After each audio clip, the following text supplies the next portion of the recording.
Hello friends, ಈಗ ಮಾವಿನಕಾಯಿ season. ಹಾಗಾಗಿ ನಾನು ಮಾವಿನಕಾಯಿ ಚಟ್ನಿ ಮಾಡ್ತಾ ಇದ್ದೀನಿ. ನೋಡಿ, ತುಂಬಾ ಚೆನ್ನಾಗಾಗಿದೆ. ಹಾಗಾಗಿ ನಿಮಗೆ ಕೂಡ ನಾನು ತೋರಿಸ್ತಾ ಇದ್ದೀನಿ. ಈ ಒಂದು ಚಟ್ನಿ ಬಂದು ಬಿಸಿ ಬಿಸಿ ಅನ್ನದ ಜೊತೆಗೆ ಆಗಿರ್ಬೋದು, ರೊಟ್ಟಿ ಜೊತೆಗೆ, ಚಪಾತಿ, ಇಡ್ಲಿ, ದೋಸೆ ಜೊತೆಗೆ ಇದು ತುಂಬಾ ಚೆನ್ನಾಗಿರುತ್ತೆ. ನೋಡಿ, ಈ ರೀತಿ ಆಗುತ್ತೆ. ಒಂದು ಸಲ ನೀವು ಮಾಡಿಕೊಳ್ಳಿ. ಹಾಗೆ ನೀವು ಫ್ರಿಜ್ನಲ್ಲಿ ಇಟ್ಕೊಂಡ್ರಂತೂ 1 ಮಂತ್ವರೆಗೆ ನೀವು ಫ್ರಿಜ್ನಲ್ಲಿ ಇಟ್ಕೊಂಡು ತಿನ್ಬೋದು. ಇಲ್ಲ ಫ್ರಿಜ್ ಬೇಡ ಅಂದರೆ ನೀವು ಹೊರಗಡೆ ಇಟ್ಟರೆ 1 ವಾರದವರೆಗೆ ಕೂಡ ಏನು ಕೆಡಲ್ಲ, ಅಷ್ಟೇ ಚೆನ್ನಾಗಿರುತ್ತೆ. ನೆಕ್ಸ್ಟ್ ಇದು ಮಾವಿನಕಾಯಿ ಚಟ್ನಿ ಮಾಡೋದು ಮತ್ತು ಇದಕ್ಕೆ ಬೇಕಾಗಿರೋ ಸಾಮಾನು ನೆಕ್ಸ್ಟು ನಾವು ನೋಡೋಣ. ಹಾಗೆ ಅದಕ್ಕಿಂತ ಮುಂಚೆ ಇದುವರೆಗೆ ನನ್ನ ಒಂದು ಚಾನಲ್ಗೆ ನೀವು ಸಬ್ಸ್ಕ್ರೈಬ್ ಆಗಿಲ್ಲ ಅಂದರೆ ಸಬ್ಸ್ಕ್ರೈಬ್ ಮಾಡ್ಕೊಳ್ಳಿ. ಈಗ ನಾನು ಮಾವಿನಕಾಯಿ ತೊಗೊಂಡಿದ್ದೀನಿ. ಈ ಮಾವಿನಕಾಯಿ ಒಂದು 10 ಪೀಸು ನಾನು ತೊಗೊಂಡಿದ್ದೀನಿ.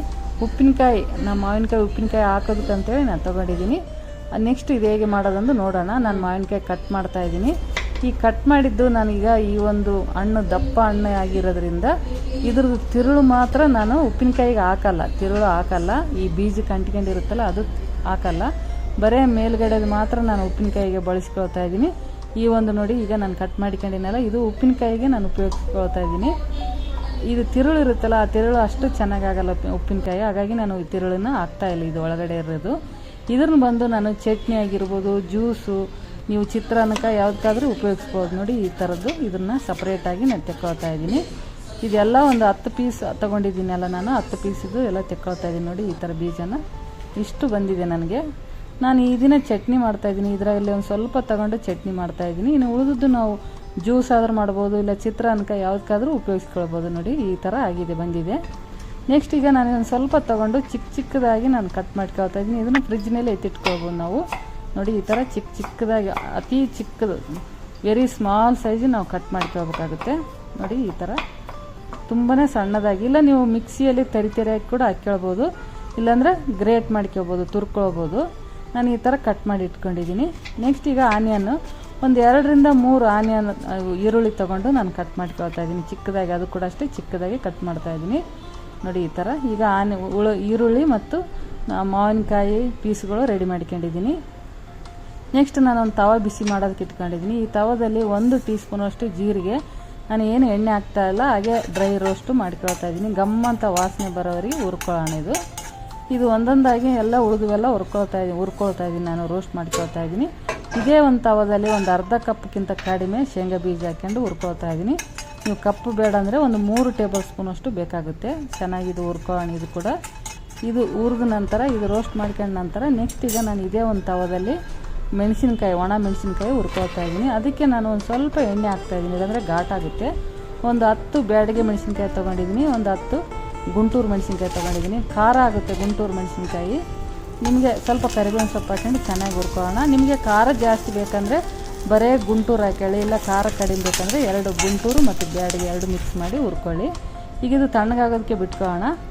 ನೆಕ್ಸ್ಟ್ ತಣ್ಣಗಾದ ನಂತರ ನಾವು ಇದನ್ನು ಪುಡಿ ಮಾಡ್ಕೊಳ್ಬೇಕಾಗುತ್ತೆ ಮಿಕ್ಸಿಯಲ್ಲಿ. ಈಗ ಪೂರ್ತಿ ತಣ್ಣಗಾಗಿದೆ. ನೆಕ್ಸ್ಟ್ ಬೆಳ್ಳುಳ್ಳಿ ತೊಗೊಂಡಿದ್ದೀನಿ, ಒಂದು 10 ಪೀಸ್ ಬೆಳ್ಳುಳ್ಳಿ, ಆಮೇಲೆ ರುಚಿಗೆ ತಕ್ಕಷ್ಟು ಉಪ್ಪು, ಬೆಲ್ಲ ಬೇಕಾಗುತ್ತೆ. ಬೆಲ್ಲ ಹಾಕೋದ್ರಿಂದ ಟೇಸ್ಟ್ ಚೆನ್ನಾಗಿ ಬರುತ್ತೆ.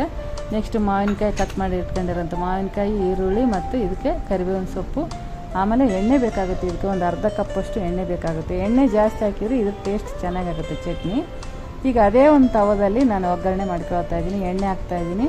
ಇದಕ್ಕೆ ಸಾಸಿವೆ, ಜೀರಿಗೆ 2 ಮಿಕ್ಸ್ ಮಾಡಿರೋಂಥವು ಹಾಕ್ಕೊಳ್ತಾ ಇದ್ದೀನಿ. ಸಾಸಿವೆ ಚಟ ಅಂತ ಸೌಂಡ್ ಬರುತ್ತಲ್ಲ, ಆ ಟೈಮ್ನಲ್ಲಿ ಈರುಳ್ಳಿ ಹಾಕೋಣ. ಈರುಳ್ಳಿ ಬೇಕಂದರೆ ಹಾಕ್ಬೋದು, ಇಲ್ಲ ನೀವು ಸ್ಕಿಪ್ ಮಾಡ್ಬೋದು. ಈರುಳ್ಳಿ ಹಾಕೋದ್ರಿಂದ ಟೇಸ್ಟ್ ಚೆನ್ನಾಗಾಗುತ್ತೆ ಈ ಒಂದು ಮಾವಿನಕಾಯಿ ಚಟ್ನಿ. ಹಾಗಾಗಿ ನಾನು ಈರುಳ್ಳಿ ಹಾಕ್ಕೊಳ್ತಾ ಇದ್ದೀನಿ. ಈರುಳ್ಳಿ ಚೆನ್ನಾಗಿ ಸಾಫ್ಟ್ ಆಗೋವರೆಗೆ ನಾವು ಫ್ರೈ ಮಾಡ್ಕೊಳ್ಬೇಕಾಗುತ್ತೆ. ನೋಡಿ, ಇದು ತಣ್ಣಗಾಗಿದೆ. ಎಲ್ಲ ಒಟ್ಟಿಗೆ ಎಲ್ಲ ಮಿಕ್ಸಿಯಲ್ಲಿ ಹಾಕ್ಕೊಂಡು ನಾನು ಪುಡಿ ಮಾಡ್ಕೊಳ್ತಾ ಇದ್ದೀನಿ. ತೆರಿಯಾಗಿ ಪುಡಿ ಮಾಡ್ಕೊಳ್ಬೇಕಾಗುತ್ತೆ. ನೋಡಿ, ಎಲ್ಲ ಜೀರಿಗೆ ಅದೆಲ್ಲ ಹುರಿದು ಇಟ್ಕೊಂಡಿದ್ದೀನಲ್ಲ, ಅದೆಲ್ಲ ಹಾಕ್ಕೊಳ್ತಾ ಇದ್ದೀನಿ. ಈಗ ಇದಕ್ಕೆ ಬೆಳ್ಳುಳ್ಳಿ ಒಂದು 6 ರಿಂದ 7 ಪೀಸು ಬೆಳ್ಳುಳ್ಳಿ ಹಾಕ್ತಾಯಿದ್ದೀನಿ, ಇಲ್ಲ ನೀವು ಜಾಸ್ತಿ ಕೂಡ ಹಾಕ್ಕೊಳ್ಬೋದು. ಆಮೇಲೆ ಬೆಲ್ಲ, ಇದು ಸ್ವಲ್ಪ ಪುಡಿ ಮಾಡಿ ಹಾಕ್ತಾಯಿದ್ದೀನಿ ಬೆಲ್ಲ. ಆಮೇಲೆ ಒಂದು ಅರ್ಧ ಟೀ ಸ್ಪೂನಷ್ಟು ಉಪ್ಪು ಹಾಕ್ಕೊಳ್ತಾ ಇದ್ದೀನಿ. ಈಗ ಇದು ಪುಡಿ ಮಾಡ್ಕೊಳ್ಳೋಣ. ನೋಡಿ, ಈ ಥರ ಪುಡಿ ಮಾಡ್ಕೊಂಡಿದ್ದೀನಿ ತೆರಿಯಾಗಿ. ಇಷ್ಟ ಆಗಿದೆ. ನೆಕ್ಸ್ಟ್ ನಾವೇನು ಈರುಳ್ಳಿನ ಫ್ರೈ ಮಾಡಿ ಇಟ್ಕೊಂಡಿದ್ದೀವಲ್ಲ, ಚೆನ್ನಾಗಿ ಫ್ರೈ ಆಗಿದೆ, ಸಾಫ್ಟ್ ಮೆತ್ತಗಾಗಿದೆ ಈರುಳ್ಳಿ. ಇಷ್ಟು ಸಾಕೀಗ. ನೆಕ್ಸ್ಟ್ ಈಗ ನಾವು ಮಾವಿನಕಾಯಿ ಕಟ್ ಮಾಡಿ ಇಟ್ಕೊಂಡಿದ್ವಲ್ಲ, ಒಂದು 3 ಟೇಬಲ್ ಸ್ಪೂನಷ್ಟು ಮಾವಿನಕಾಯಿ ಪೀಸ್ ಹಾಕ್ಕೊಳ್ತಾ ಇದ್ದೀನಿ. ಇದು ಕೂಡ ಅಷ್ಟೇ ಬೇಗ ಮೆತ್ತಗಾಗುತ್ತೆ, ಸಾಫ್ಟ್ ಆಗುತ್ತೆ ಈ ಒಂದು ಮಾವಿನಕಾಯಿ ಪೀಸು. ಅಲ್ಲಿವರೆಗೆ ನಾವು ಇದನ್ನು ಫ್ರೈ ಮಾಡ್ಕೊಳ್ಬೇಕಾಗುತ್ತೆ ಎಣ್ಣೆಯಲ್ಲಿ. ಏನು ನೀರು ಹಾಕೋದೇನು ಬೇಡ, ಎಣ್ಣೆಯಲ್ಲೇ ಫ್ರೈ ಮಾಡ್ಕೊಳ್ಬೇಕು. ಈಗ ಚೆನ್ನಾಗಿ ಈಗ ನೋಡಿ ಒಂದು 2ರಿಂದ 3 ನಿಮಿಷ ಅಂದರೆ ಚೆನ್ನಾಗಿ ಮೆತ್ತಗಾಗಿದೆ ನೋಡಿ. ಕೈಲಿಂದ ತೋರಿಸ್ತಾ ಇದ್ದೀನಿ.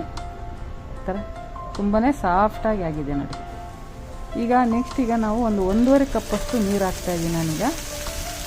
ನೀರಿನಲ್ಲಿ ಚೆನ್ನಾಗಿ ಇದು ಬೇಯಿಸ್ಕೊಳ್ಬೇಕಾಗುತ್ತೆ, ಚೆನ್ನಾಗಿ ಮೆತ್ತಗಾಗಿ ಕುದಿಸ್ಕೊಳ್ಬೇಕು, ಎಣ್ಣೆ ಬಿಡೋವರೆಗೆ ಬೇಯಿಸ್ಕೊಳ್ಬೇಕು. ಇದು ಸ್ವಲ್ಪ ಅರಿಶಿಣದ ಪುಡಿ ಹಾಕ್ತಾಯಿದ್ದೀನಿ.